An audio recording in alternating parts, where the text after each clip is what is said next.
ಏನೇ ಯೋಚನೆ ಮಾಡ್ತಿದ್ಯಾ? ಹಾರ ಬದಲಾಯಿಸ್ಕೊ ಅಂತ ಪುರೋಹಿತರು ಹೇಳಿದ್ರು ತಾನೆ? ವಿಶಾಲ್ಗೆ ಹಾರ ಹಾಕು.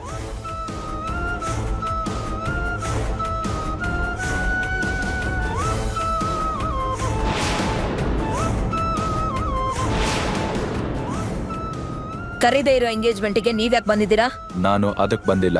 ಮತ್ತೇನಕ್ ಬಂದಿದ್ಯಾ? ಈ ಮದುವೆ ಸ್ವರಂಗ್ ಇಷ್ಟ ಇಲ್ದಾನೆ ಆಗ್ತಾ ಇದೆ. ಆ ವಿಷಯ ನೀಗೆ ಸ್ವರನ್ ಕೇಳೋಣ. ಈ ನಿಶ್ಚಿತಾರ್ಥ ನಿನಗೆ ಇಷ್ಟ ಇಲ್ದೆ ನಡೀತಿದ್ಯಾ ಅಥವಾ ನಿನ್ನ ಇಷ್ಟದ ಪ್ರಕಾರನೇ ನಡೀತಿದ್ಯಾ? ನಿನಗೆ ಹೇಳೋದ್ ಕಷ್ಟ ಅನ್ಸಿದ್ರೆ ಜಸ್ಟ್ ತಲೆ ಅಲ್ಲಾಡ್ಸು ಸಾಕು. ನಿಜ ಹೇಳು ಸ್ವರ.